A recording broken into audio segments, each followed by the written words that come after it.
എത്ര ചോദ്യം ചോദിച്ചു, എത്ര ചർച്ചകളിൽ പങ്കെടുത്തു, എത്ര സബ്മിഷൻസ് ഉന്നയിച്ചു, എന്തെല്ലാം വിഷയങ്ങളിൽ എത്ര സ്വകാര്യ ബില്ല് അവതരിപ്പിച്ചു, അതുപോലെ എത്ര ഭേദഗതികൾ അവതരിപ്പിച്ചു, എന്തുമാത്രം ഇമ്പാക്റ്റ്, അതിൻ്റെ ഒരു സോഷ്യൽ അല്ലെങ്കിൽ പൊളിറ്റിക്കൽ ഇമ്പാക്റ്റ് എന്തെല്ലാം ഉണ്ടായി, ഈ കാര്യങ്ങളെ സംബന്ധിച്ചാണ് ചർച്ച ചെയ്യേണ്ടത്.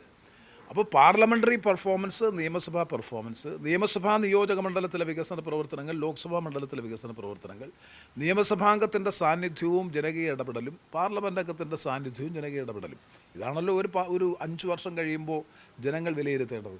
ആ കാര്യങ്ങളെ സംബന്ധിച്ച് MP വേഴ്സസ് MLA, നിങ്ങൾ ന്യൂസ് 18 ചാനൽ വിളിച്ചാൽ ഞാൻ വരാം. അങ്ങനെ ഒരു ചർച്ച നടക്കട്ടെ. ആ ചർച്ചയ്ക്ക് എന്തുകൊണ്ടാണ് അദ്ദേഹം തയ്യാറാകാത്തത്?